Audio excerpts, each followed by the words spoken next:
with outrage from state employees and state lawmakers after new numbers first reported by the Oklahoma Voice show some top agency leaders got massive pay raises last year. In fact, in one case, a State Department CEO's six-figure salary more than doubled.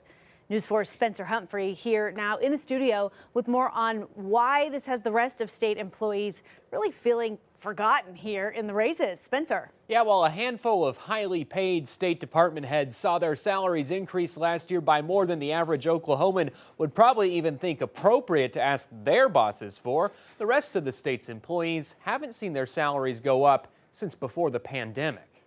It's going to break down your morale and your employees. That's the takeaway Gene Blankenship with the Oklahoma Public Employees Association had Monday after reading this report showing chief executives with some state agencies got massive six-figure raises last year, while the rest of the state's employees yet again got nothing. We had a lot of shocked state employees when they started opening up and reading that report that came out. The Oklahoma Voice first shared that report from the Oklahoma Office of Management and Enterprise Services Monday, showing 18 state executives saw their six-figure salaries rise in excess of 10, 20, even 40% last year. The biggest jump more than doubling the salary allotted for the Department of Commerce's CEO when Governor Stitt hired John Budd to fill that role last year, going from $141 grand to $300 grand a year, a nearly 113% salary increase.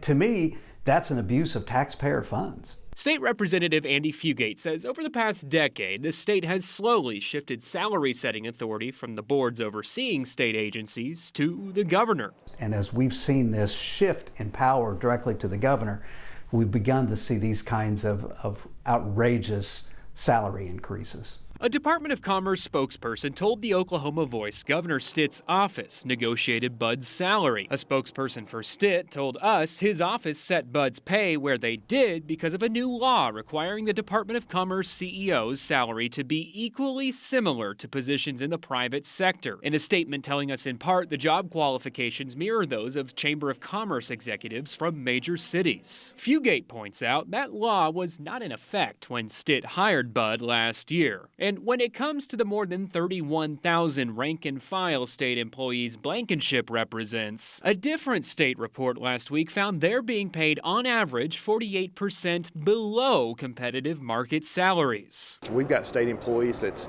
could drive across any state line right now and make more money.